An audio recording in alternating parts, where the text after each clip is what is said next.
안녕하십니까.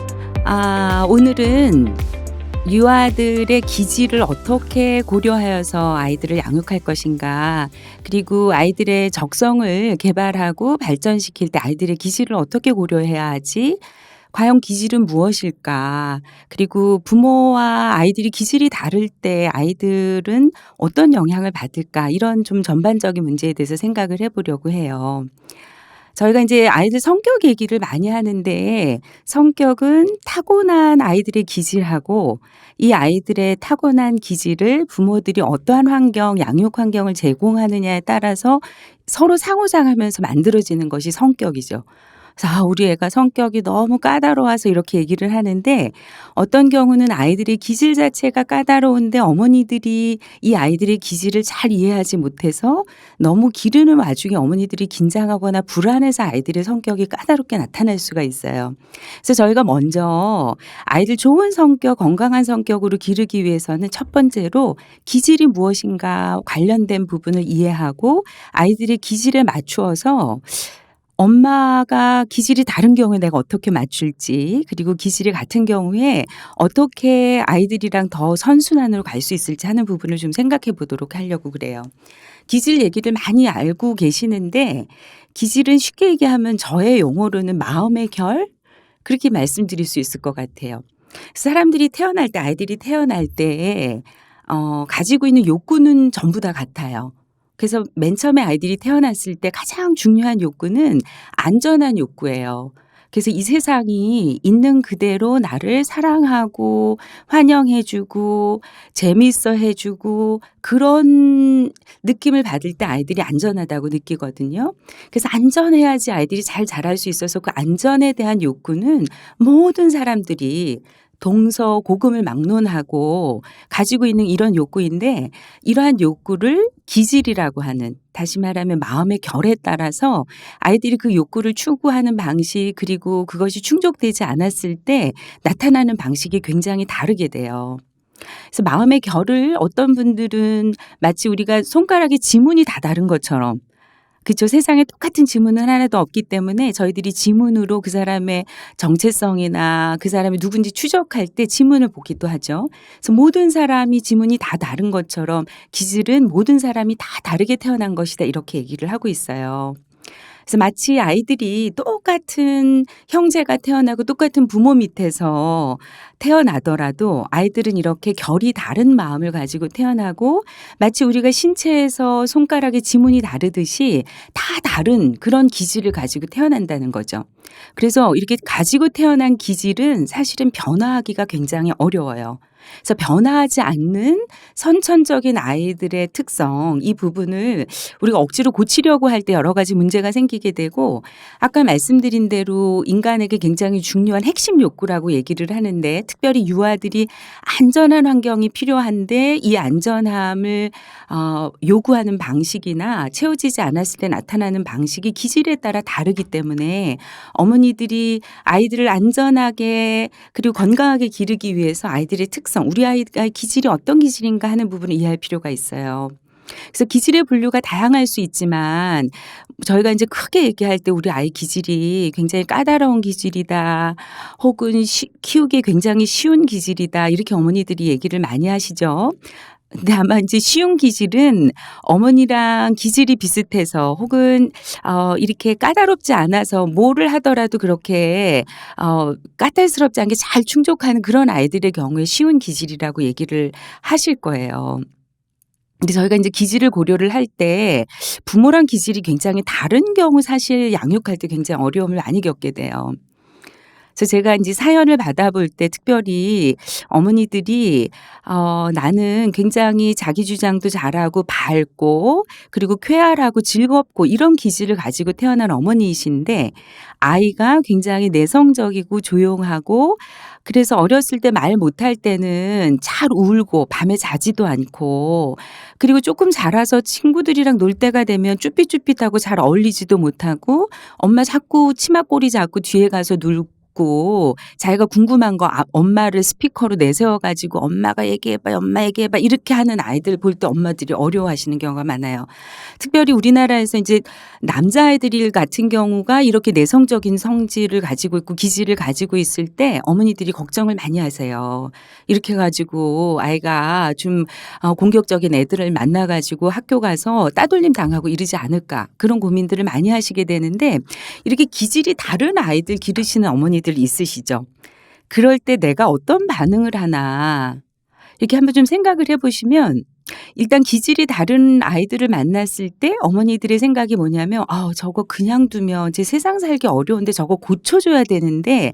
이런 생각을 갖게 돼요. 그래서 첫 반응이 어떻게 나오냐면은, 일단 어머니 얼굴이 근심에 굉장히 차거나, 아니면 이제 반대로 어머니는 굉장히 조용한데 아이가 부산스럽거나, 그래서 이제 굉장히 적극적이고 외향적이고 호기심이 많고, 그래서 위험한 일들을 좀 이렇게 충동적인 성향이 강한 그런 기질을 가지고 있는 아이들 같은 경우에는 부모님들이 그 아이를 보게 될 때 빨리 쟤를 잡지 않으면 안 된다고 생각이 들어서 굉장히 통제를 많이 하려고 드는 그런 경우가 많이 있죠. 그래서 뭔가 제재를 들어가기 전에 부모님들 이런 표정이나 몸 전체로 나타나는 그런 반응들이 자기와 다른 기질을 가지고 있는 아이들의 경우에는 "너는 그렇게 살면 안 돼. 너 정말 큰일 났다." 이런 그 표현들을 많이 하고 표정으로 그런 것을 보이게 되죠. 그럼 한번 아이 입장에서 생각해 보세요. 아이는 좀 까다로운 기질을 가지고 민감하고 예민하고 내성적인 기질을 가지고 있는데, 그래서 자기가 안전하지 않다고 생각이 들 때 자꾸 우는 거예요, 이 아이가. 근데 어머니가 얘기할 때 "너 참 이상하다. 딴 애들 잘 노는데 너 왜 그렇게 까다롭니?" 거기다 덧붙여서 "정말 엄마 힘들어서 죽겠다." 이런 얘기까지 붙인다고 한번 생각해 보세요. 그래서 엄마랑 아이가 기질이 달라서 작은 자극에도 아이가 좀 놀라고, 그리고 움츠려들고 조심하고 이러는 반응일 뿐인데, 엄마랑 반응이 다를 때 어머니들이 "너 참 이상한 아이다. 너 왜 다른 애들이랑 다르게 이렇게 엄마를 힘들게 하니?" 이런 반응을 계속 보였다고 한번 생각해 보세요. 그 아이가 어떤 영향을 받을까? 물론 그런 얘기를 하신 어머니들 생각해 보시면 마음속에선 굉장히 좋은 의도예요. "너 그렇게 자꾸 위축되고 울고 이러면 사람들이 좋아하지 않아. 친구 사귀고 이러려 그러면, 선생님들한테 귀여움받고 이러려 그러면 좀 밝아야지. 너 그거 고쳐야지만 세상 살기가 좋아." 그래서 아이를 좀 뜯어 고치려고 하는 마음 때문에 그렇게 얘기하실 거예요. 그런데 그런 얘기를 자꾸 듣고 있는 아이의 입장을 한번 생각해 보시면, 아까도 말씀드린 것처럼 이 아이가 타고난 기질은 바꿀 수 없는 거라 그랬어요. 그런데 나에게 가장 중요한 대상인 엄마가 "너 참 이상한 애다." 이렇게 자꾸 얘기를 했다고 했을 때, 그 아이의 마음속에서는 뭔지 모르는데 이게 다른 것이 아니라 '잘못됐다.' 이렇게 생각을 하는 거죠. 그래서 기질을 있는 그대로 받아들이지 못하게 될 때 가장 커다란 부정적인 영향이 뭐냐면, 아이들이 자존감의 손상을 갖는다는 거예요. 어머니도 아이들 기를 때 자신감 있게, 그리고 자존감 높은 아이로 기르려고 하는 것이 굉장히 공통적으로 어머니들이 원하시는 바예요. 자존감을 높이기 위해서 어떻게 해야 하나, 이런 굉장히 상담에 대한 요청도 많이 있으세요. 근데 자존감은 아이들이 뭐를 잘해서 생기는 것은 저희들이 효능감, 자기 효능감, '나는 잘할 수 있어.' 이러한 어떤 성취를 잘하는 아이들은 효능감은 같지만 자존감은 낮을 수가 있어요. 네. 세상을 살아가면서 자신감 혹은 효능감은 높은데 자존감이 낮은 아이들 같은 경우는 점점 학년기가 높아지게 되면서 성취에 대한 압박감 때문에 '그러나 나는 별로 그렇게 존중받을 만한 사랑스러운 존재가 아니'라는 생각을 가지고 있으면 굉장히 많은 압박감을 갖게 돼요. 그래서 이 아이들이, 저희 자녀들이 정말 전투와 같은 이런 세상에 나가서 정말 건강하게 잘 살아가기 위해서 부모님들이 어렸을 때부터 주어야 되는 가장 중요한 선물이 자존감이거든요. "너는 있는 그대로 굉장히 사랑스러운 아이야. 정말 존중받을 만한 아이야." 이런 느낌을 가지려면은 있는 그대로의 나의 기질, 있는 그대로의 나의 모습을 엄마가 사랑한다 하는 부분이에요. 저희가 다 아이들 사랑하죠. 근데 아이들이 어머니 사랑을 어떻게 느끼는가? 내가 있는 그대로 어떤 행동을 했을 때, 그래서 나의 기질에 따라서 환경에 대한 자극에 반응을 했을 때, 그리고 이런 반응은 아이들의 기본적인 욕구에 기초한다 그랬죠. 그래서 안전한 것이 굉장히 아이들한테 중요한데 안전하지 않아서 움츠려들고 그리고 조그만 소리가 높아져도 예민한 기질의 아이들은 잘 울고 깜짝깜짝 놀라고 그런단 말이에요. 그런 반응을 보였을 때 엄마가 있는 그대로 아유 우리 똥강아지 무서워서 그랬구나. 우리 강아지는 정말 작은 소리에도 정말 잘게 너가 베토벤이 되려나 보다. 이렇게 받아주는 것하고 너는 어떻게 이렇게 잠귀가 밝아 가지고 그렇게 애가 예민하니. 이 다음에 커서 엄마 얼마나 속삭이려 그래. 이런 표정을 담고 아이를 대하게 되면 아이들은 나는 뭔가 바꾸지 않으면 내가 있는 그대로 살아가는 것은 뭔가 하자가 있는 물건이다. 이렇게 생각하기가 쉽다는 거예요. 더 나아가서 아까도 말씀드린 대로 같은 형제라 그래도 굉장히 기질이 다르잖아요. 근데 한 아이는 엄마랑 기질이 굉장히 비슷해요. 그래서 어머니가 얘를 기를 때 굉장히 편한 거예요. 그리고 걔가 뭐를 원하는지 걔 눈빛만 봐도 알아요. 근데 다른 아이는 기질이 달라서 제가 왜 우는지, 왜 심통을 부리는지, 왜 말을 안 하는지가 이해가 안 되는 거예요. 그럼 어떻게 했어요? 엄마하고 기질이 잘 맞는 애하고는 굉장히 유쾌하게 했죠, 어머니가. 하는 것이 쉬우니까. 그럼 기질이 다른 아이가 볼 때는 이 세상에서 엄마처럼 중요한 사람이 없는데 내 동생 혹은 우리 오빠 혹은 우리 언니는 엄마랑 너무 즐겁게 주고받고가 되는데 나를 대할 때는 엄마가 늘 힘들어하고 얼굴이 긴장이 돼 있고 불안하고 그래서 나를 싫어하는 것 같은 거예요.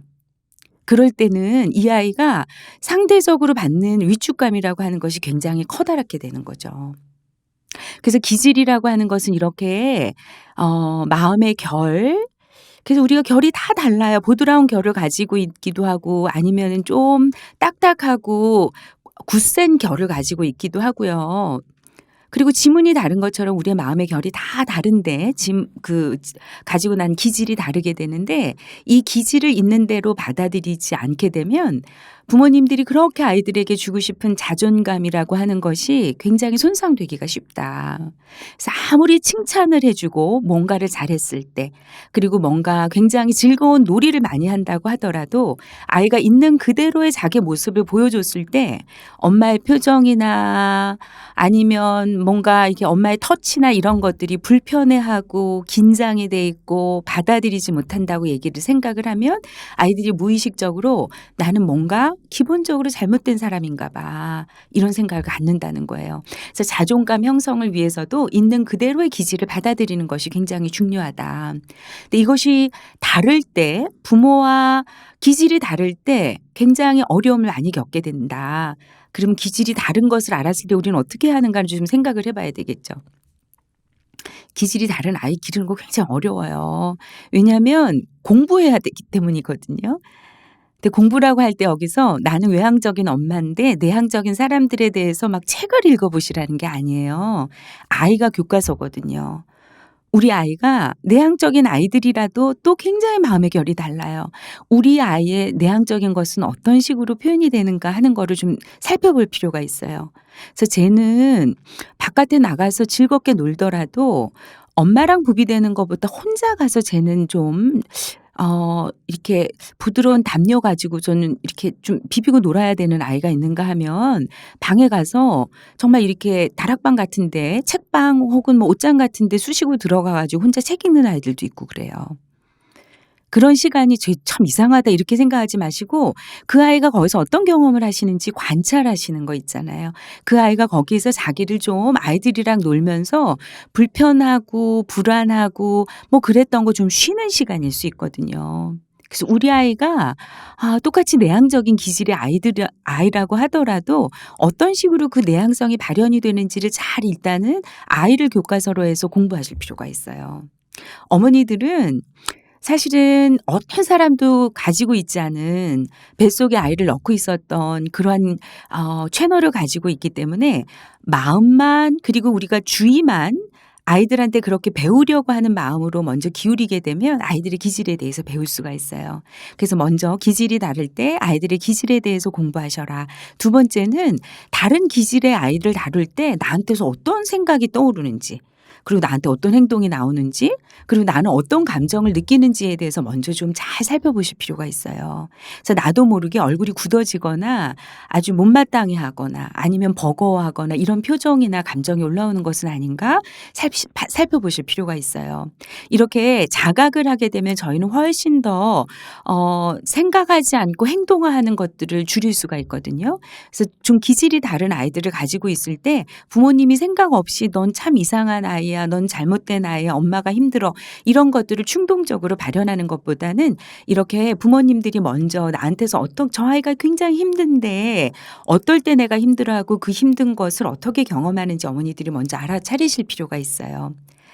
그래서 다른 기질의 아이들을 서로 조율하면서 맞춰가는 과정이 어머니도 성장하시고 아이도 기질이 다른 어머니랑 맞춰가시면서 기질이 잘 맞아서 별로 사회적인 기술이 필요하지 않게 순조롭게 자란 아이들은 어쩌면은 학교 가서 기질 다른 선생님 만나서 기질이 다른 친구들 만나서 뒤늦게 어려움을 겪을 수 있어요. 그래서 기질이 다른 아이들이라도 어머니들이 이렇게 다 다른 사람이 어울려 사는 세상이라는 것을 어렸을 때부터 경험하도록 그런 양육 환경을 마련해 주시면 돼요. 글쎄 이렇게 짧은 시간에 기질에 대해서 다 이해하시기는 어렵겠지만 아주 키포인트만 기억하시면 좋겠어요. 기질은 마음의 결이다. 그리고 우리 손바닥에 있는 손가락에 있는 지문이 다 다르듯이 우리 아이의 지문이 나랑 다르고 우리 아이의 기질은 나랑 다를 수 있다. 다른 기질은 내가 고칠 수 없는 것이다. 다르게 태어난 우리 아이의 기질을 내가 있는 그대로 수용하고 환영해 주는 것이 우리 아이의 자존감을 만들어 주는데 가장 중요한 시점이 된다. 그런데 기질이 다른 아이를 기르는 건 굉장히 어려운 일이다. 그러기 위해서는 아이를 교과서로에서 잘 배우고 관찰하고 그리고 그 아이에게 내가 어떤 반응을 하는지 자기 자신에 대해서 먼저 자각하고 살펴보는 것, 그것이 중요한 일이다 하는 거를 먼저 말씀드리고 싶습니다. 그래서 어머니들 기질 다른 아이들 기르면서 먼저 세상을 더 넓혀가고 이제까지 내가 알지 않았던 이 아이를 통해서 내가 정말로 성숙할 수 있는 그런 기회로 나에게 정말 찾아온 선물이다 이렇게 생각하시면서 까다로운 기질 기르는 아이들 좀 거리를 두고 그렇게 아이들 한번 누려보시고 즐겨보시고 관찰해 보시기 바랍니다. 감사합니다.